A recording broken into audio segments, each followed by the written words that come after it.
ভারতের এমনও স্টেট আছে, এমনও জেলা আছে, এমনও থানা আছে যেখানে যদি আপনি ওই থানায়, ওই জেলায়, ওই স্টেটে, ওই আদালতে হওয়া মামলার জরিপ করেন, পরিসংখ্যান করেন যে এই আদালতে চুরির মামলা, ডাকাতির মামলা, মদ জুয়ার মামলা কত পার্সেন্ট হয়েছে, তাহলে দেখবেন 100টা মামলার 80টা মামলা মুসলমানদের নামে।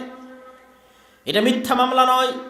মিথ্যা মামলা তখনই যখন জঙ্গিবাদের নামে গ্রেফতার করবে, কিন্তু 100টার 80টাই দেখবেন চুরি, ডাকাতি, জুয়া, রাহাজানি, মদ ইত্যাদির মামলায় গ্রেফতার হয়ে আছে মুসলমানেরা, মামলা হয়ে আছে মুসলমানদের নামে। মানে একটা জাতির 80 ভাগ মানুষ, 60 ভাগ মানুষ যদি জুয়া, মদ ইত্যাদির সাথে জড়িত হয়ে যায়, তাহলে সেই জাতির ভবিষ্যৎ কি হবে? যেটা প্রায় এখন পর্যন্ত 130-এর অধিক মসজিদে আমি গত 2-3 মাসে সফর করেছি, আলহামদুলিল্লাহ। তো নাফসের বিরুদ্ধে লড়াই করে এখনও সেই দাওয়াতি কাজ আমরা অব্যাহত রেখেছি এবং রাখার চেষ্টা করব ইনশাআল্লাহ। আজকের প্রোগ্রামে উপস্থিত হওয়া মূলত এটি একটি দ্বীনি প্রতিষ্ঠান। সেখানে আমার শ্রদ্ধেয় পিতা আব্দুর রাজ্জাক বিন ইউসুফ উপস্থিত হওয়ার ওয়াদা করেছিলেন এবং আজকের দিনে তার উপস্থিত হওয়ার কথা ছিল। সেহেতু পরিবেশ রক্ষার খাতিরে, তার ওয়াদা রক্ষার খাতিরে আমি আজকে আপনাদের এই প্রোগ্রামে উপস্থিত হয়েছি। আজকে আপনাদের এই প্রোগ্রামে উপস্থিত হয়ে আমার সংক্ষিপ্ত বক্তব্যের বিষয়বস্তু, যেহেতু এটি শিক্ষা প্রতিষ্ঠান এবং শিক্ষা নিয়ে আলোচনা হোক এটাই আমি চাই। আর আমিও যেহেতু ছোটদের শিক্ষা নিয়ে কাজ করছি, মসজিদ ভিত্তিক শিক্ষা নিয়ে কাজ করছি, সেহেতু সেই শিক্ষার উপরে, মসজিদ ভিত্তিক দিন শিক্ষার গুরুত্ব ও তাৎপর্য, এই বিষয়ের উপরেই আমি আমার সংক্ষিপ্ত বক্তব্য আজ আপনাদের এখানে পেশ করার চেষ্টা করব ইনশাআল্লাহুল আজিজ। প্রথমে আমাদের বুঝতে হবে যে মসজিদের গুরুত্ব ও তাৎপর্য কী। মসজিদ কি শুধু আমাদের উম্মতের জন্য প্রথম সৃষ্টি হয়েছিল? না, মসজিদ আদিকাল থেকে আছে, সকল উম্মতের জন্য মসজিদ ছিল। তাহলে আপনি পবিত্র কোরআনে খুঁজে পাবেন ইন্না আউওয়ালা বাইতিন উযিআ লিন-নাস বিবাক্কা, পৃথিবীর মানুষের ইবাদতের জন্য আসমানের নিচে জমিনের উপরে প্রথম যে ঘর তৈরি করা হয়েছিল মসজিদ হিসেবে, সেটি মক্কায়।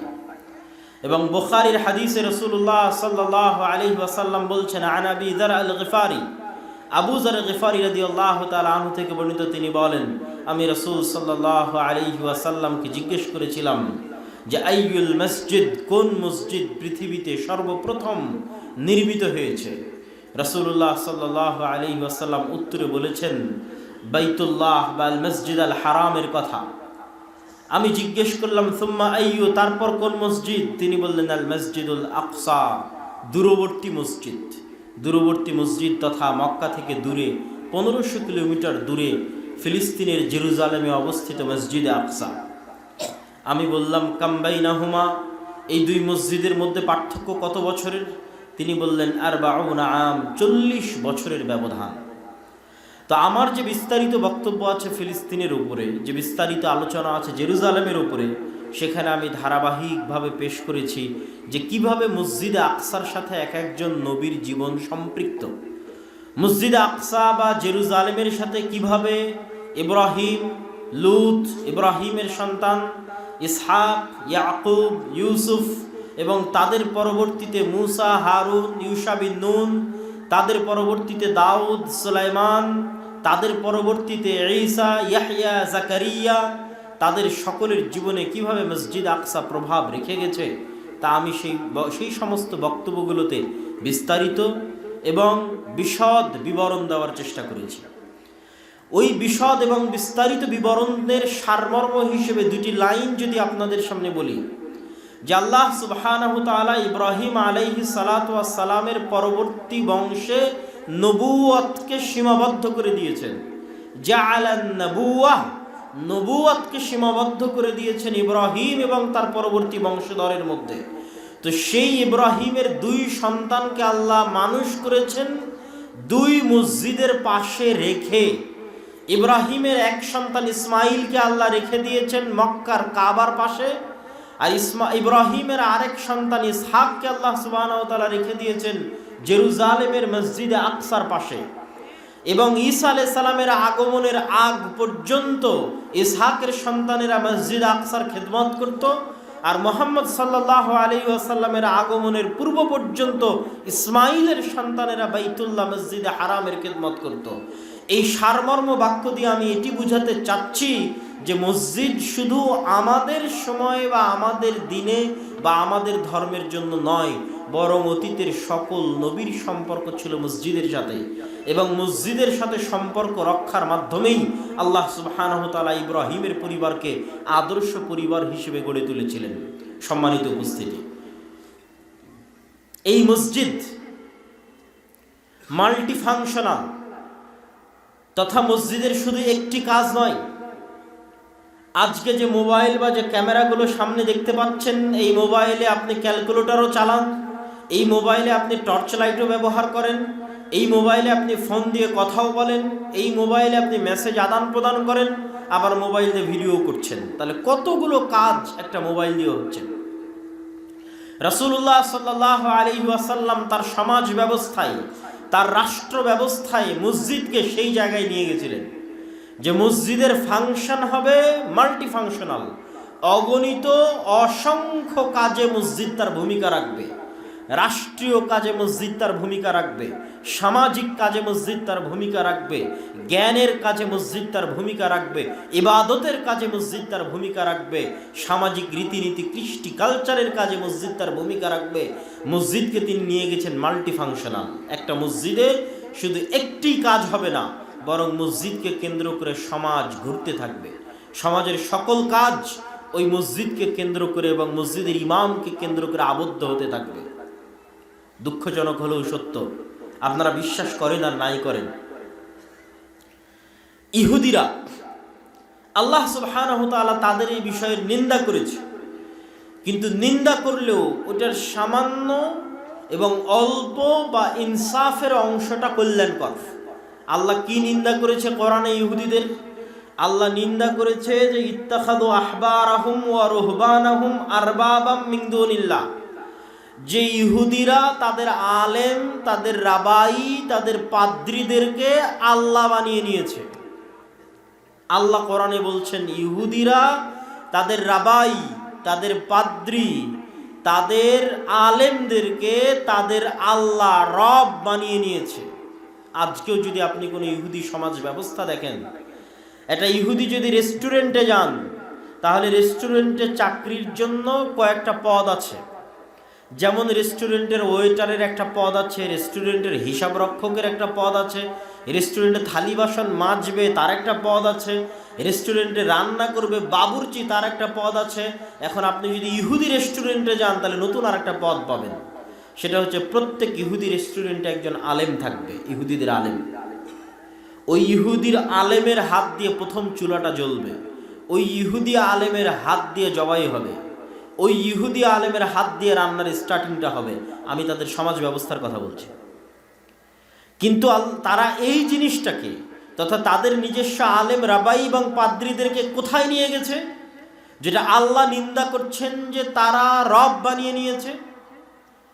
তারা এমন পর্যায়ে নিয়ে গেছে যে আলেম যদি আল্লাহর করা কোনো হারামকে হালাল করে দেয়, আলেম যদি আল্লাহর করা কোনো হালালকে হারাম করে দেয়, তাহলে ইহুদিরা সেটাই মেনে নেয়, আল্লাহর বিধানকে মানে না। যেমন আল্লাহ তার সকল আসমানি কিতাবে জেনাকে হারাম করেছেন, অবৈধ সম্পর্ককে, ব্যভিচারকে হারাম করেছেন। এখন কোনো ইহুদি মেয়ে যদি রাবাইর কাছে অনুমতি প্রার্থনা করে, পাদ্রীর কাছে অনুমতি প্রার্থনা করে যে ইসরায়েলের স্বার্থে গোয়েন্দাগিরি করার জন্য আমাকে উমুকের বিছানায় যাওয়া লাগবে, আমার কি কোনো গুনাহ হবে? তাহলে ইহুদি আলেম বলে দিবে না, তোমার কোনো গুনাহ হবে না, তুমি যাও, এটা তোমার জন্য হালাল। বলেন নাউজুবিল্লাহ। তখন তারা মনে করে নিবে এটা হালাল। এটাই আল্লাহ বলেছে ইত্তাখাযু আহবারাহুম ওয়া রুহবানাহুম আরবাবাম মিন দুনিল্লাহ। যে ইহুদিরা শিরিক করে, শিরিকটা কোথায় করে? তারা তাদের আলেমকে, পাদ্রীকে, রাবাইকে আল্লাহর জায়গায় বসিয়ে দিয়েছে। আল্লাহর হারামকে তারা হালাল করে, হালালকে তারা হারাম করে, এবং সেটাই তারা মেনে নেয়। তাকলিদ, এক কথায় অন্ধ তাকলিদ। কিন্তু আমি বলছি ওটার একটা ইনসাফ আছে, তথা আলেম ওলামাকে মান্য করার, শ্রদ্ধা সম্মান করার একটা ইনসাফ আছে। তো তাদের সমাজ ব্যবস্থা এখনো এইভাবে ঘুরপাক খাচ্ছে। আর আমরা সেই জায়গায় ধর্মনিরপেক্ষতার নামে ধর্মহীনতাকে আধুনিকতা বানিয়েছি। কথাটা আমারও বুঝেন। আমরা মুসলমানেরা ধর্মনিরপেক্ষতার নামে ধর্মহীনতাকে আধুনিকতা বানিয়েছি। আমার মুখে দাড়ি না থাকলে আমি নিজেকে স্মার্ট মনে করি, আমার মেয়ে পর্দা না করলে আমি সেটাকে স্মার্ট মনে করি। কেন? আমি ধর্মনিরপেক্ষতার নামে ধর্মহীনতাকে আধুনিকতা বানিয়েছি। আর ইহুদিরা আরো শক্ত করে, আরো কঠোরভাবে, আরো শক্ত করে তাদের দ্বীনকে শক্ত করে আঁকড়ে ধরেছে। জাল, জয়ীফ, মিথ্যা, ভুয়া যেটাই থাকুক ওইটাকে আরো শক্ত করে আঁকড়ে ধরেছে। কিন্তু জ্ঞান গবেষণায় সবার উপরে চলে গেছে। তথা আপনি দ্বীনকে শক্ত করে আঁকড়ে ধরলে আপনি উন্নত হবেন না, আপনি আধুনিক হবেন না, এ কথা সম্পূর্ণ ভুয়া, ভুল। তার জ্বলন্ত প্রমাণ হচ্ছে আজকের ইহুদিরা। তারা তাদের দ্বীনের বিষয়ে কোনো কম্প্রোমাইজ নাই। মুসলমানদের চেয়ে বেশি লম্বা দাড়ি তাদের আছে, শতকরা তারাই বেশি দাড়ি রাখে। আপনি খোঁজ নিয়ে দেখবেন, যদি ইউরোপ আমেরিকায় কোনো আপনার আত্মীয় স্বজন থেকে থাকে, কোনো ইহুদির সাথে তাদের সাক্ষাৎ হয়ে থাকে, যে তাহলে ইহুদিরা দাড়ি রাখে কিনা এবং শতকরা কত পার্সেন্ট ইহুদি দাড়ি রাখে সেটা তাকে জানতে বলবেন। সম্মানিত উপস্থিতি, কিন্তু আমরা মুসলমানেরা ধর্মনিরপেক্ষতার নামে ধর্মহীনতাকে আমাদের আধুনিকতার মানদণ্ড বানিয়ে নিয়েছি। ফলত আমাদের সমাজ যে মসজিদ ভিত্তিক প্রতিষ্ঠিত হবে, মসজিদকে কেন্দ্র করে প্রতিষ্ঠিত হবে, মসজিদের ইমামের যে একটা অবস্থান থাকবে সমাজে, এটা আমরা সম্পূর্ণরূপে হারিয়ে ফেলেছি। ফলত আল্লাহ সুবহানাহু ওয়া তাআলা পৃথিবীতে আমাদেরকে নিচে নামিয়ে দিয়েছেন। আমাদের মান, সম্মান, ইজ্জত, মর্যাদা আল্লাহ সুবহানাহু ওয়া তাআলা কমিয়ে দিয়েছেন। সম্মানিত উপস্থিতি, বলছিলাম মসজিদের কথা। তো মসজিদ হচ্ছে মাল্টি ফাংশনাল। মসজিদে শুধু রমজান মাসের ফিতরা বন্টন হবে এই জন্য মসজিদ তৈরি করা হয়নি। মসজিদে শুধু কুরবানির গোশত বন্টন হবে এই জন্য মসজিদ তৈরি করা হয়নি। মসজিদে শুধু মানুষ মারা গেলে তার খাটলি রাখা হবে, খাটলি রাখার জায়গা থাকবে এই জন্য মসজিদ তৈরি করা হয়নি। মসজিদে শুধু 5 ওয়াক্ত সালাত আদায়ের পর মসজিদ দরজা বন্ধ করে দেওয়া হবে এই জন্য মসজিদ তৈরি করা হয়নি। এটা ইসলামে মসজিদের থিওরি নয়, এটা ইসলামে মসজিদের জায়গা নয়, এটা ইসলামে মসজিদের তত্ত্ব নয়। ইসলামে মসজিদের তত্ত্ব, মসজিদের থিওরি, মসজিদের জায়গা হচ্ছে এই সারা বাংলাদেশে হাজার হাজার লক্ষ লক্ষ বিঘা সম্পত্তি মসজিদের নামে ওয়াকফ করা আছে। সেটা তো আজ থেকে 200, 250, 300 বছর আগে সমগ্র ভারত, বাংলাদেশ, পাকিস্তানের 5 ভাগের 1 ভাগ সম্পত্তি মসজিদ মাদ্রাসার নামে ওয়াকফ করা ছিল। সমগ্র ভারত, পাকিস্তান, বাংলাদেশকে 5 ভাগ করলে তার 1 ভাগ যত লক্ষ বিঘা সম্পত্তি হবে, তত লক্ষ বিঘা সম্পত্তি পাক ভারতে মুসলমানদের মসজিদ মাদ্রাসার নামে ওয়াকফ ছিল, যেটা ব্রিটিশরা লাখেরাত সম্পত্তি বাজেয়াপ্তকরণের নামে মুসলমানদের কাছ থেকে ছিনিয়ে নিয়েছিল। তাহলে আজকে যে শত শত বিঘা সম্পত্তি মসজিদ মাদ্রাসার নামে ওয়াকফ আছে, এগুলো ওই লাখেরাত সম্পত্তি বাজেয়াপ্ত হওয়ার পরের, মানে এগুলো 150-200 বছরের বেশি এগুলোর বয়স নয়। এখন মসজিদ মাদ্রাসার নামে যা জমি জায়গা আছে এগুলোর বয়স 50 বছর, 100 বছর, 150 বছর, 200 বছর। তার মানে কি 200 বছর আগে রহনপুরে মুসলমান ছিল না? ছিল। 200 বছর আগেও, 800 বছর আগেও রহনপুরে মুসলমান ছিল। তারাও মসজিদ মাদ্রাসার জন্য জমি ওয়াকফ করে গেছিল, ওগুলো ব্রিটিশরা বাজেয়াপ্ত করে নিয়েছিল। এখন আপনার রহনপুরে মসজিদ মাদ্রাসার নামে যেগুলো ওয়াকফ হয়েছে এগুলো 20 বছর আগে, 30 বছর, 50 বছর আগে, 100 বছর, 150 বছর আগে, খুব জোর 200 বছর আগে। বলছিলাম এই সমগ্র বাংলাদেশে যত বিঘা সম্পত্তি মসজিদের নামে ওয়াকফ করা আছে এবং যত মসজিদ এই সম্পত্তির উপর বিল্ডিং আকারে প্রতিষ্ঠিত আছে, এত মসজিদ এবং এত সম্পত্তি যদি আপনি আজকে কোনো খ্রিস্টান মিশনারিকে দিয়ে দেন, আপনি আজকে ব্রাককে দিয়ে দেন, বা যে কোনো প্রকার বিদেশি বেসরকারি এনজিও সংস্থাগুলোকে দিয়ে দেন, এই নাও এত লক্ষ বিঘা সম্পত্তি তোমার নামে থাকলো, আর এই যে এতগুলো বিল্ডিং তোমার নামে থাকলো, তাহলে তারা 24 ঘন্টার মধ্যে এই দেশে শিক্ষার বিপ্লব ঘটাতে পারবে। তাদের শিক্ষা এটা সক্ষম, তারা করছে। গোটা বাংলাদেশে ব্রাক 25 থেকে 30 হাজার স্কুল পরিচালনা করে, অথচ ব্রাকের নামে 1 ছটাক জমি মানুষের ওয়াকফ করা নাই। তাহলে ব্রাক মানুষের জমি ভাড়া নিয়ে ভাঙ্গা বেড়া ভাঙ্গা টিনে আপনার সন্তানকে শিখাবে, এই গরজ তার, এই জন্য সেই স্কুল পরিচালনা করছে। এখনো এদেশের সর্বশ্রেষ্ঠ স্কুল খ্রিস্টান মিশনারি বা খ্রিস্টান যারা আছে তারাই পরিচালিত করে থাকে। শিক্ষার গুরুত্ব, শিক্ষার মর্যাদা, শিক্ষার প্রয়োজনীয়তা এখনো তাদের কাছে আছে এবং তাদের যেটা আলটিমেট গোল, সর্বশেষ তাদের যেটা টার্গেট, সেটা হচ্ছে সন্তান আপনি জন্ম দিবেন আর আপনার সন্তানকে শিখাবে ইবলিস। সন্তান আপনি জন্ম দিবেন আর আপনার সন্তান যে সিলেবাস পড়বে ওই সিলেবাস প্রণয়ন করবে ইবলিস। ইবলিসের সবচেয়ে বড় চেষ্টা হচ্ছে আদম সন্তানকে নিচে নামানো। আদম সন্তানকে নিচে নামাতে গিয়ে, আদম সন্তানের মান সম্মান অপমানিত করতে গিয়ে ইবলিসের সবচেয়ে বড় টার্গেট হচ্ছে আদম সন্তানের চারিত্রিক বিকৃতি ঘটানো, আত্মপরিচয়ের বিকৃতি ঘটানো। এই আত্মপরিচয়ের বিকৃতি ঘটাতে গিয়ে পাশ্চাত্য সমাজে সিলেবাসের অন্তর্ভুক্ত করা হয়েছে। একটা বাচ্চাকে ছোটবেলায় পড়ানো হয় যে তুমি ছেলে কি মেয়ে এই সিদ্ধান্ত নেওয়ার স্বাধীনতা তোমার। তুমি যদি মনে করো আমি ছেলে তাহলে তুমি ছেলে, তুমি যদি মনে করো যে না আমি ছেলে না আমি মেয়ে তাহলে তুমি মেয়ে। এইভাবে আত্মপরিচয়ের সংকটে ফেলে LGBTQ এর নামে আপনার সন্তান সন্ততিকে তথা আদমের সন্তানকে নিম্ন স্তরে নামিয়ে আনা, নিজস্ব মান মর্যাদা সম্মান আত্মপরিচয় চারিত্রিক উন্নতির জায়গা থেকে অনেক অধপতন বিকৃতি নিচুর জায়গায় নামিয়ে আনা, এটা হচ্ছে ইবলিসের সবচেয়ে বড় চাওয়া। এটাতে ইবলিস মজা পায়, এটাতে ইবলিস আনন্দ পায়। যখন কোনো মানুষকে সে আত্মপরিচয়ের সংকটে ভুগিয়ে নিচে নামিয়ে আনতে পারে, খারাপ বানিয়ে দিতে পারে। এই জন্য আজ সারা বিশ্বের সিলেবাসগুলো পরিবর্তন হয়ে যাচ্ছে, বাংলাদেশের সিলেবাস পরিবর্তন হয়ে যাচ্ছে। বাংলাদেশের বিশ্ববিদ্যালয়ে প্রধান অতিথি হিসেবে, বিশাল চিফ গেস্ট হিসেবে ছাত্রদের সামনে বক্তব্য দিবে ট্রান্সজেন্ডার তথা হিজড়া। হিজড়া বাংলাদেশের বিশ্ববিদ্যালয়ের ছাত্রদের সামনে প্রধান অতিথি হিসেবে, চিফ গেস্ট হিসেবে বক্তব্য দিবে। এই কালচারে ছাত্রদেরকে, পরবর্তী প্রজন্মকে বড় করানোর একটা বিশাল এজেন্ডা নিয়ে ইবলিস এবং তার সেনাবাহিনী কাজ করছে। আমি কখনোই এটার জন্য কোনো সরকার, কোনো রাষ্ট্র বা কোনো ব্যক্তিকে দায়ী করি না। আমি একদম আমার প্রত্যেকটা বক্তব্যে আমি কোট করে বলেছি, টু দ্য পয়েন্ট উল্লেখ করে বলেছি যে এটার জন্য দায়ী হচ্ছে ইবলিস। এটা ইবলিসের চেষ্টা, ইবলিসের পরিশ্রম। কিন্তু দুঃখজনক হলো পৃথিবীতে কিছু ইবলিসের গোলাম আছে যারা নিজেদের নামে পরিচয় দেয় মানুষ, কিন্তু এরা মানুষ নয়, এরা গোলাম হচ্ছে ইবলিসের।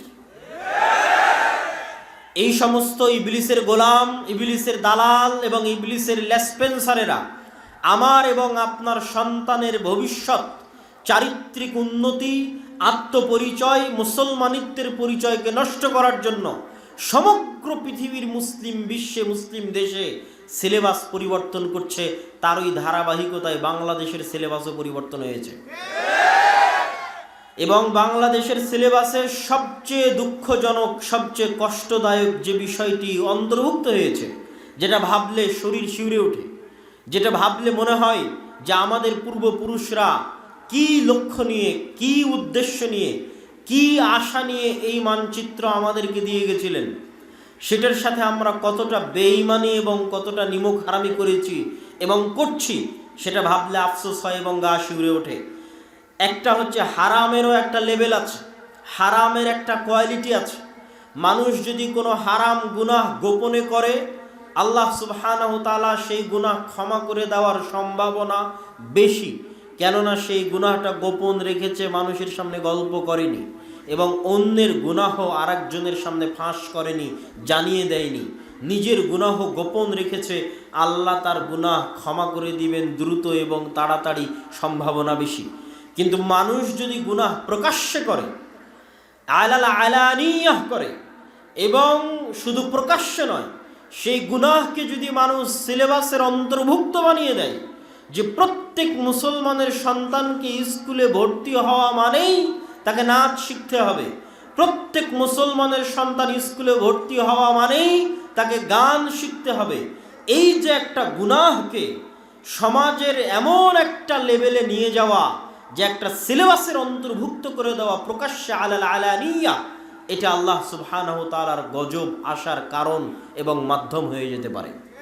সম্মানিত উপস্থিতি, এইরকম এক ভয়ঙ্কর এবং ভয়াবহ পরিস্থিতিতে, এরকম এক ভয়ানক পরিস্থিতিতে আপনি আপনার সন্তানদের ভবিষ্যৎ বাঁচাবেন কিভাবে? আপনাদের ভবিষ্যৎ প্রজন্ম বাঁচাবেন কিভাবে?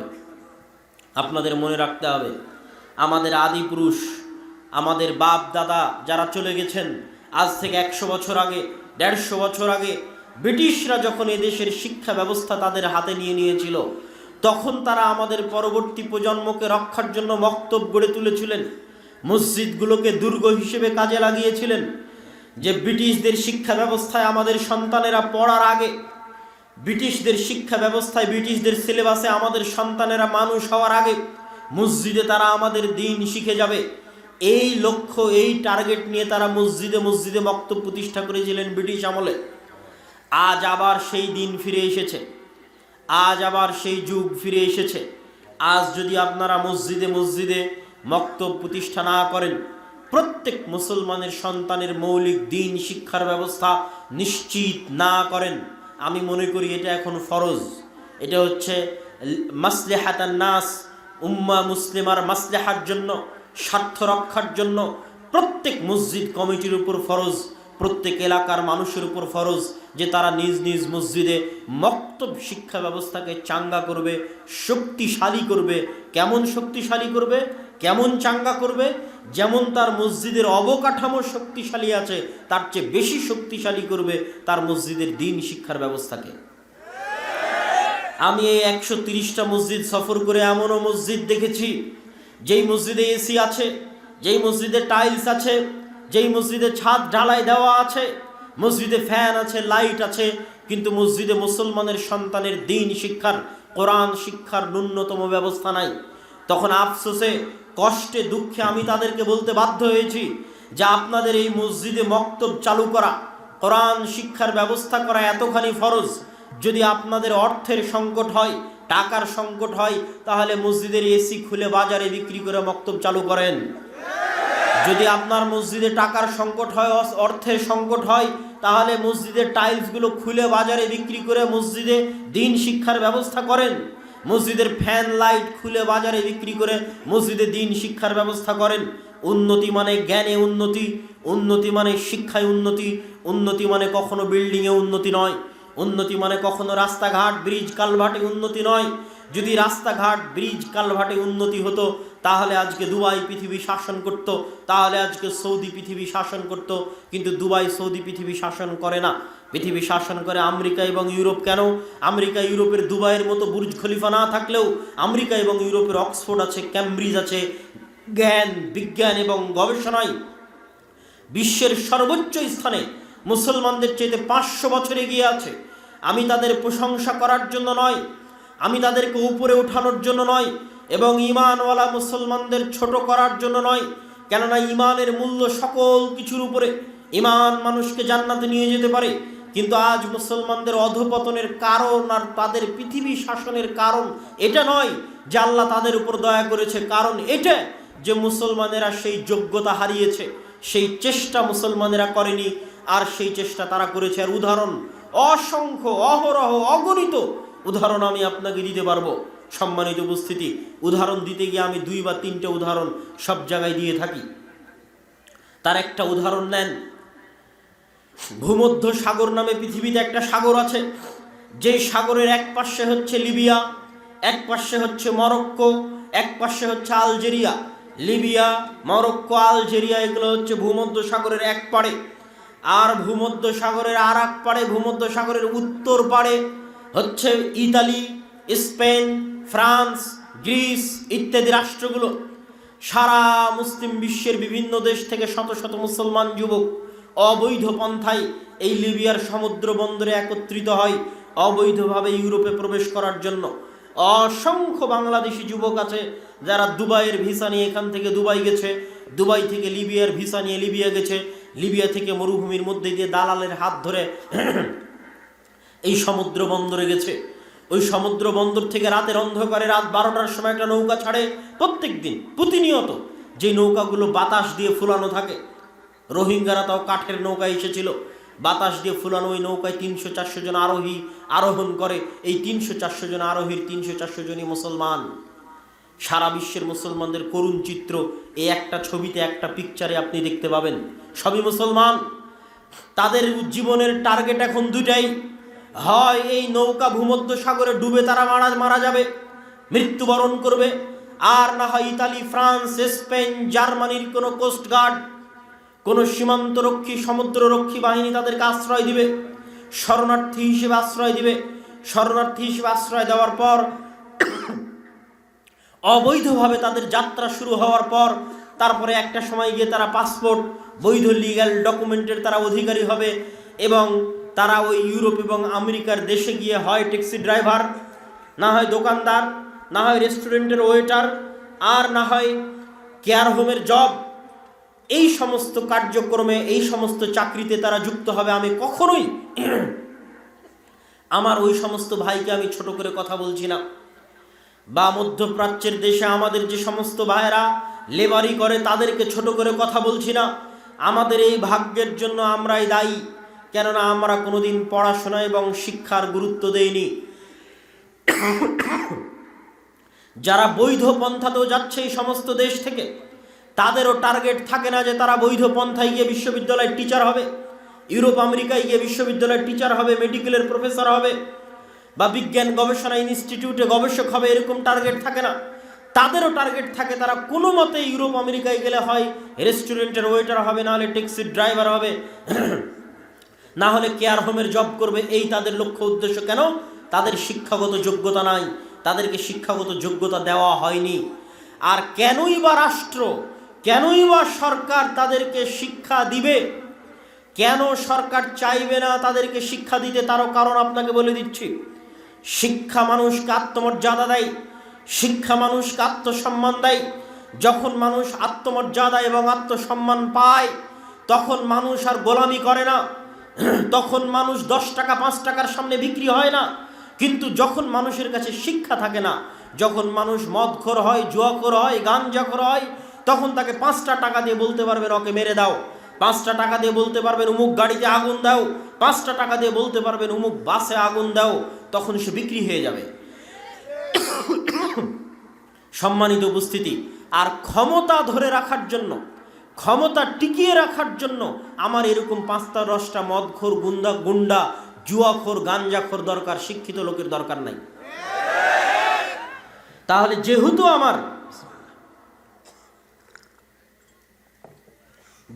আমার ক্ষমতা টিকিয়ে রাখার জন্য মদখোর, জুয়াখোর, গাঞ্জাখোরের দরকার, গুন্ডার দরকার, তাহলে কেন আমি আপনাকে শিক্ষিত করব? কেন আমি আপনাকে উচ্চ শিক্ষায় শিক্ষিত করে আমার ক্ষমতাকে হুমকির মুখে ফেলে দিব? এটা কখনোই এই তৃতীয় বিশ্বের দেশের রাষ্ট্রপ্রধানেরা কখনোই চায় না। এবং আপনি অশিক্ষিত থাকলেও সরকারের লাভ আছে, মূর্খ থাকলেও সরকারের লাভ আছে। কি সেই লাভ? বাংলাদেশে গার্মেন্টস আছে কি জন্য? আপনি অল্প পরিশ্রমের বিনিময়ে কাজ করেন, অল্প বেতনে কাজ করেন, এই জন্য বাংলাদেশে গার্মেন্টস টিকে আছে। কেন অল্প বেতনে কাজ করেন? ওই লেভেলের শিক্ষা আপনার নাই, এই জন্য আপনি অল্প বেতনে কাজ করেন। আপনি মধ্যপ্রাচ্যের লেবারির চাকরি কেন পান? মধ্যপ্রাচ্যে ঝাড়ু দিয়ে দেন, রাস্তা পরিষ্কার করে দেন।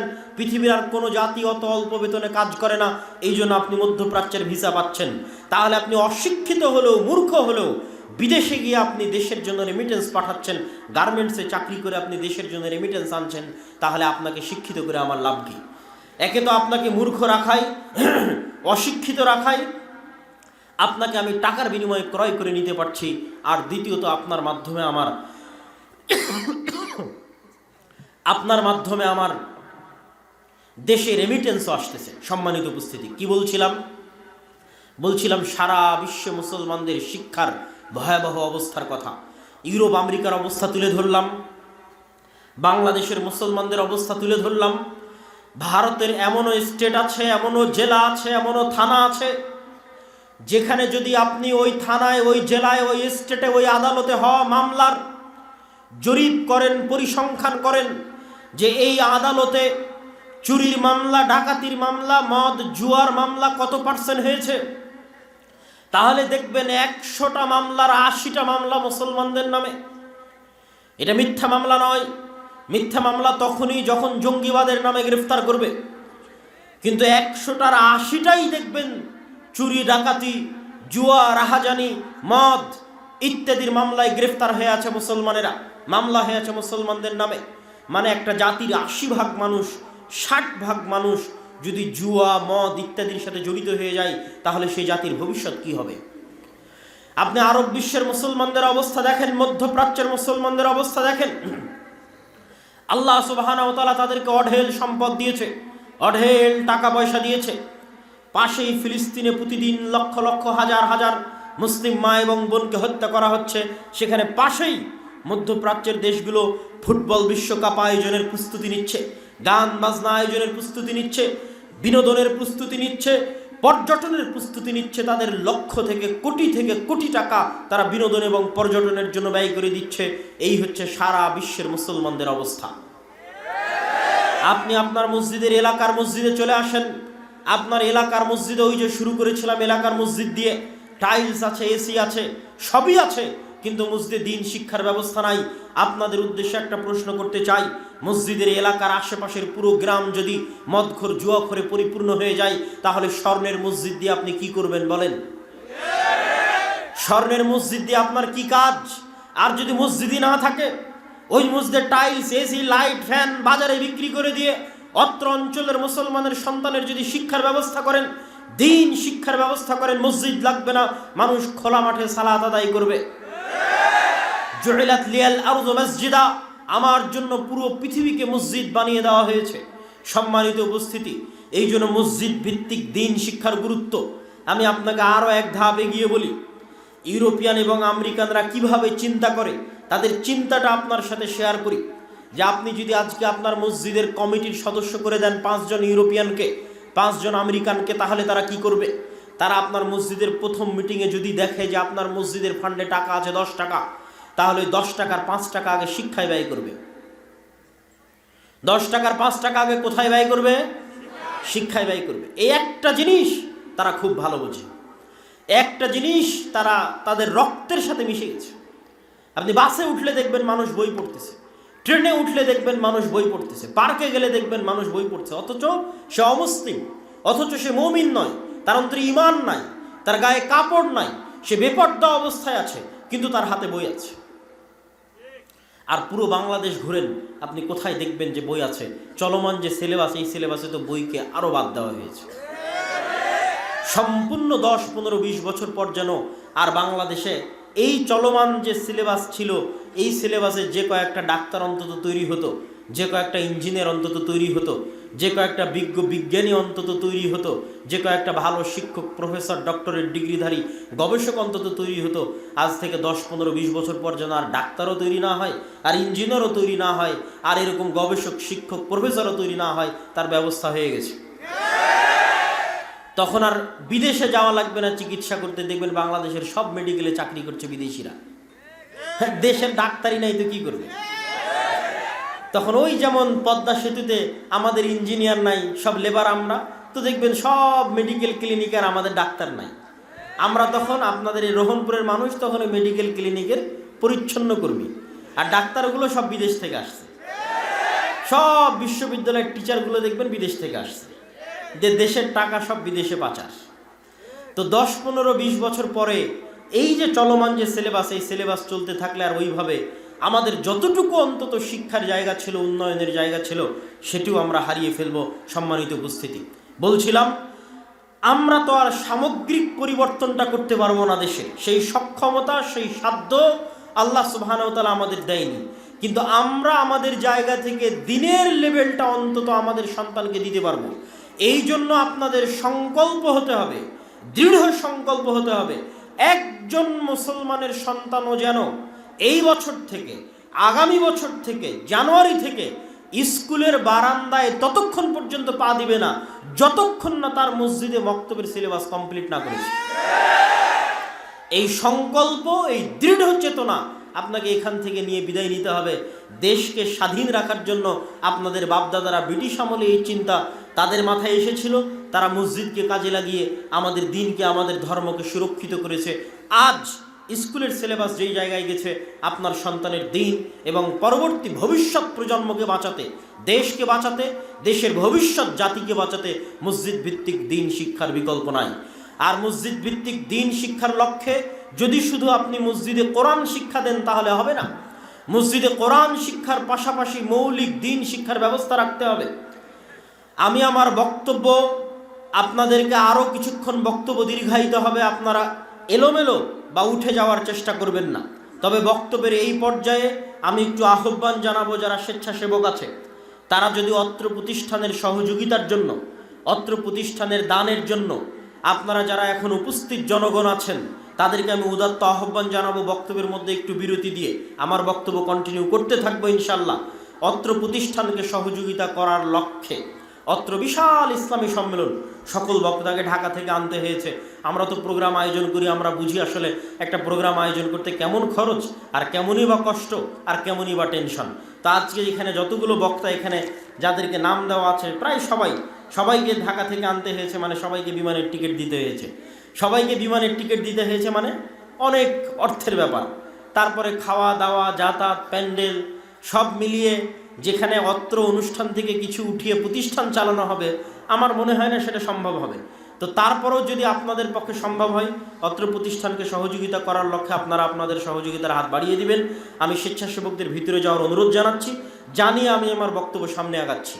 আমার বক্তব্যের এই পর্যায়ের অংশ হচ্ছে মসজিদ ভিত্তিক দিন শিক্ষা মানে শুধু কোরআন নয়। শুধু কোরআন শিখিয়ে আপনি আপনার বাচ্চাকে পরিপূর্ণ দিন শিখাতে পারবেন না।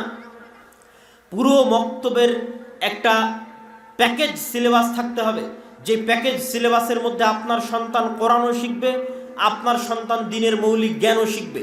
এবং আলহামদুলিল্লাহ আমরা জামিয়া সালাফিয়ার পক্ষ থেকে, দাওয়া ইলাল্লাহর পক্ষ থেকে বক্তব্যের জন্য প্রাথমিক সিলেবাস আমরা আপনাদের সামনে নিয়ে এসেছি, যার উপর আমাদের শিক্ষক ট্রেনিংও শুরু হচ্ছে আগামী 16ই ডিসেম্বর থেকে। এই দুটো বই আমি আপনাদের দেখিয়ে বলতে চাই। একটি হচ্ছে উসমানী কায়দা। আমরা উসমান ইবনে আফফান, যিনি কোরআনকে তার আসল অবস্থার উপর জমা করে বাকি সকল বিভিন্ন বিকৃত কোরআনকে জ্বালিয়ে আসল অবস্থার উপর কোরআনকে রেখেছিলেন, সে উসমান ইবনে আফফান রাদিয়াল্লাহু তাআলা আনহুর নামের দিকে নিসবত করে যে কোনো প্রকার ভুল থেকে মুক্ত রেখে, প্রচলিত ভুল থেকে মুক্ত রেখে একটা ব্যতিক্রমধর্মী কায়দা তৈরি করা আছে উসমানী কায়দা। এই কায়দা আপনারা যদি অ্যাপসেও যান তাহলে দাওয়া ইলাল্লাহর অ্যাপসে গেলে এই কায়দার উচ্চারণও আপনারা পাবেন। আর এই কায়দার উপর ট্রেনিংও হবে আগামী 16 তারিখ থেকে, বিভিন্ন বক্তব্যের শিক্ষক মণ্ডলীর ট্রেনিং হবে। আর মৌলিক দিন শিক্ষার জন্য আদর্শ শিক্ষা নামে একটি বই আছে। এই দুটি বই আপনারা আমাদের স্টলে পাবেন, সামনে হাতের ডানে। সম্মানিত উপস্থিতি, বলছিলাম আপনাদেরকে আমি বক্তব্য সামনের দিকে এগিয়ে নিয়ে যাওয়ার জন্য বলতে চাচ্ছি, মসজিদ ভিত্তিক দিন শিক্ষা, মসজিদ ভিত্তিক কোরআন শিক্ষার সবচেয়ে বড় শত্রু কে বলেন তো? একটু জোরে বলেন তো কে? ইবলিস। মসজিদ ভিত্তিক দিন শিক্ষা, মসজিদ ভিত্তিক কোরআন শিক্ষার সবচেয়ে বড় শত্রু হচ্ছে ইবলিস। কেন আমি ইবলিসকে বললাম সবচেয়ে বড় শত্রু, তার দলিল এবার আপনাদের সামনে পেশ করি। আল্লাহ সুবহানাহু ওয়া তাআলা পবিত্র কোরআন মাজিদে বলছেন, আউযু বিল্লাহি মিনাশ শাইতানির রাজিম ফাস্তাইজ বিল, তোমরা পরিত্রাণ প্রার্থনা করো আল্লাহ সুবহানাহু তাআলার নিকটে। কি থেকে পরিত্রাণ চাইবে? মিনাশ শাইতানির রাজিম, বিতাড়িত শয়তান থেকে। লক্ষণীয় হচ্ছে আল্লাহ সুবহানাহু তাআলা এবং তার রাসূল অন্য সকল কাজে বিসমিল্লাহ দিয়ে শুরু করার আদেশ দিয়েছেন। সকল কল্যাণকর কাজ বিসমিল্লাহ দিয়ে শুরু করার আদেশ দেওয়া হয়েছে, কিন্তু কোরআন শুরু করতে বলা হয়েছে কি দিয়ে? শয়তান থেকে পরিত্রাণ চেয়ে কোরআন শুরু করতে বলা হয়েছে। আপনারা আজকে যারা এখানে যতজন উপস্থিত হয়েছেন, যত দূর পর্যন্ত মাইকের আওয়াজ যাচ্ছে, যত মা বোন রাস্তাঘাটে চলাচল করছেন, সকলের উদ্দেশ্যে জিজ্ঞেস করতে চাই, সর্বশেষ কতদিন থেকে আপনি কোরআন পড়েননি? সর্বশেষ কতদিন যাবৎ আপনি কোরআন হাতে নিয়ে দেখেননি? ইসআলু আনফুসাকুম, নিজেকে জিজ্ঞেস করে দেখেন। আর প্রশ্ন করেন, যতদিন থেকে আপনি কোরআন হাতে নিয়ে দেখেননি, পড়ে দেখেননি, ততদিন থেকে শয়তান আপনাকে কোরআন হাতে নিতে দেয়নি। আপনার বাড়িতে যতদিন থেকে কোরআন তেলাওয়াত হয় না, লাস্ট যতদিন থেকে আপনার বাড়িতে কোরআন তেলাওয়াত হয় না, ততদিন থেকে ওই বাড়িতে শয়তান কোরআন তেলাওয়াত করতে দেয়নি। কোরআনের সবচেয়ে বড় শত্রু হচ্ছে শয়তান। আর শয়তান কোনো কাল্পনিক চরিত্র নয়, শয়তান একটা বাস্তব চরিত্র। আমাদের সবচেয়ে বড় ভুল হচ্ছে আমরা মনে করি ভূত একটা অদৃশ্য বস্তু, সেই অদৃশ্য বস্তুতে আমরা তখনই বিশ্বাস করি যখন অসুখ হয়। রহনপুর চাঁপাইনবাবগঞ্জের মানুষের অসুখ হলেই ভূতে ধরে। আর সেই ভূতের চিকিৎসার জন্য চলে যায় কবিরাজের কাছে। আর আমি আজকে আপনাকে বলে যাচ্ছি, আমাদের 24 ঘন্টা আমাদেরকে ভূতে ধরে আছে। আল্লাহ নিজে কোরআন মাজিদে বলছেন, আল্লাহ রাসূল হাদিসে বলছেন, 24 ঘন্টা আমাদেরকে ভূতে ধরে আছে। ভূত মানে যদি জিন হয়, জিনের একটা অংশ যদি শয়তান হয়, আল্লাহর বাণী যদি সত্য হয়, আল্লাহর রাসূলের বাণী যদি সত্য হয়, তাহলে 24 ঘন্টা আমাদেরকে শয়তান আমাদেরকে প্ররোচনা দিচ্ছে। আর শয়তানকে আল্লাহ এমন ক্ষমতা দিয়েছে, এমন পাওয়ারফুল শক্তিশালী ক্ষমতা দিয়েছে। আল্লাহ সুবহানাহু ওয়া তাআলা কোরআন মাজিদে বলছেন, ইউসবিসু ফি সুদুরিন নাস, শয়তান সরাসরি মানুষের অন্তরে মেসেজ দিতে পারে। এই মোবাইল আমার যতই উন্নত হোক, এই মোবাইলে বাটন চাপলে আপনার অন্তরে মেসেজ যাবে না। গেলে এত কিলোমিটার পথ আমাদেরকে সফর করে আসা লাগতো না, এত কিলোমিটার পথ সফর করে এসে মুখে চিল্লিয়ে বলে আপনার কান দিয়ে ঢুকাতে হচ্ছে।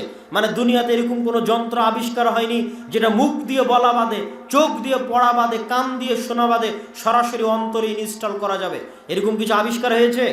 এরকম কিছু আবিষ্কার হয়নি, কিন্তু এই প্রযুক্তি আল্লাহ শয়তানকে দিয়ে দিয়েছে। শয়তানের ক্ষেত্রে আল্লাহ বলেছে, ইউসবিসু ফি সুদুরিন নাস, সরাসরি মানুষের অন্তরে মেসেজ দিতে পারে শয়তান। এই জন্য মানুষ ধোকায় পড়ে যায়, কোনটা তার নিজের ইচ্ছা আর কোনটা শয়তানের প্ররোচনা মানুষ জানে না। মানুষ অন্ধকারে আছে, মানুষ পথ ভ্রষ্টতার মধ্যে আছে। এই জন্য মানুষকে অন্ধকার থেকে বাঁচাতে আল্লাহ কোরআন পাঠিয়েছে। আল্লাহ সুবহানাহু ওয়া তাআলা পবিত্র কোরআন মাজিদে বলছেন, ফাইম্মা ইয়াতিয়ান্নাকুম মিন্নী হুদান ফামান তাবিআ হুদায়া ফালা খাউফুন আলাইহিম ওয়ালা হুম ইয়াহজানুন। এবং আর এক আয়াতে, এরই পূর্বের আয়াতে আল্লাহ সুবহানাহু ওয়া তাআলা বলে দিয়েছেন, কুল নাহবিতু মিনহা জামিআ, আজকে তোমরা এখান থেকে সবাই নেমে যাও, তোমরা একজন আরেকজনের শত্রু। আল্লাহ ইবলিসকে এবং আদমকে পরস্পরের শত্রু বানিয়ে দিয়েছেন। পরস্পরের শত্রু কেমন বানিয়েছেন? যেমন খেলা, যেমন ক্রিকেট খেলায় একজন আরেকজনের প্রতিযোগিতা, ফুটবলে একজন আরেকজনের প্রতিযোগিতা, অনলাইন ভিডিও গেমের মধ্যে এনিমি আছে, শত্রু আছে। যারা যুবক এখানে বসে আছে তারা জানে যে হিরোকে যদি জিততে হয় তাহলে অনলাইনে যে এনিমি আছে, শত্রু আছে, তাকে মারতে হবে, আঘাত করতে হবে। তো ঠিক এই পুরো পৃথিবীটাকে আল্লাহ একটা সফটওয়্যারের মতো, একটা অ্যাপসের মতো ডেভেলপ করেছেন। এর মধ্যে আল্লাহ আমাদের শত্রু বানিয়ে দিয়েছে ইবলিসকে।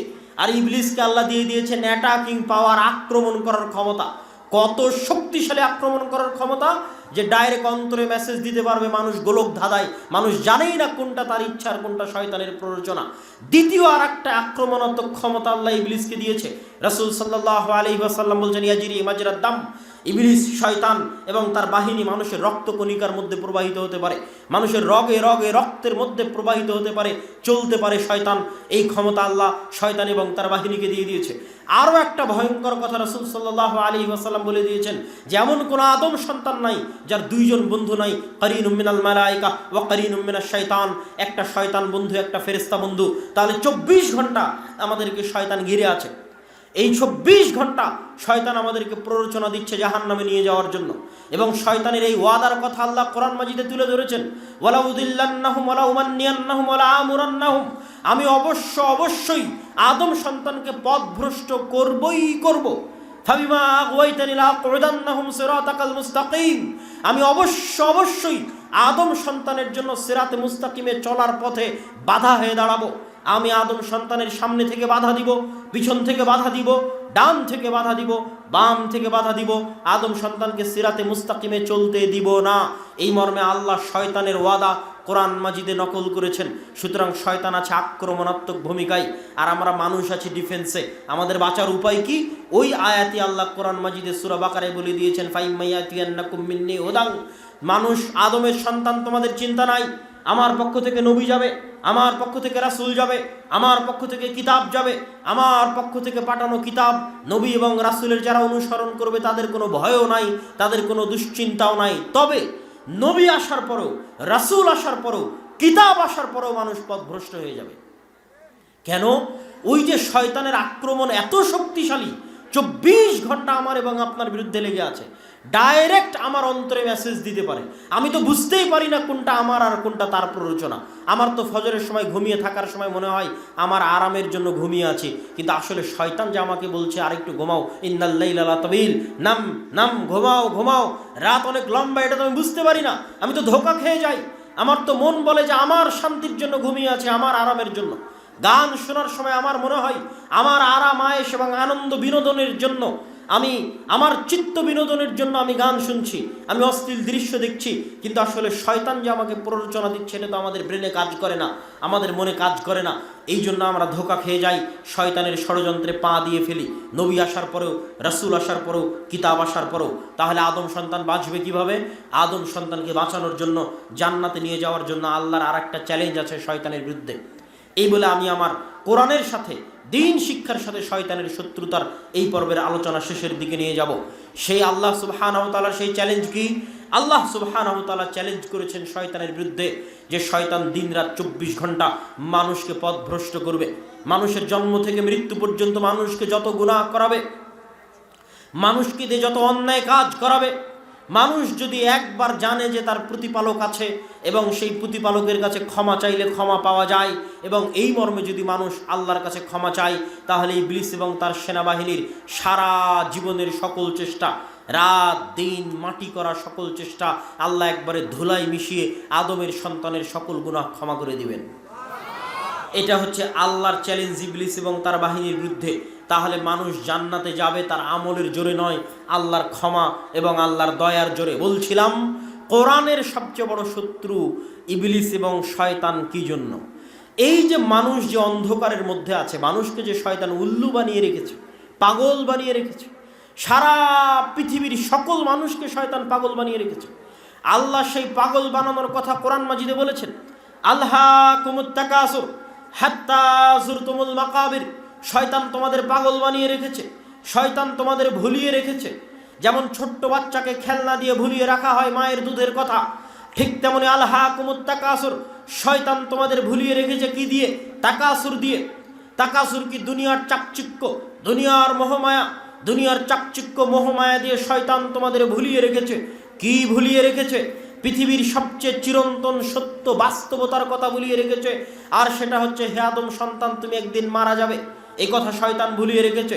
যেই যুবকের হাতে মোবাইল আছে, ঘুমাতে ঘুমাতে মোবাইল চালাই, ঘুম থেকে উঠতে উঠতে মোবাইল চালাই, ওর কি কোনোদিন সময় আছে এ কথা স্মরণ করার যে সে মারা যাবে? একটু কথা বলেন। যে যুবক ঘুমাতে ঘুমাতে মোবাইল চালায়, ঘুম থেকে উঠে আবার মোবাইলে হাত দেয়, এর কি এ কথা স্মরণ করার সময় আছে যে সে একদিন মারা যাবে?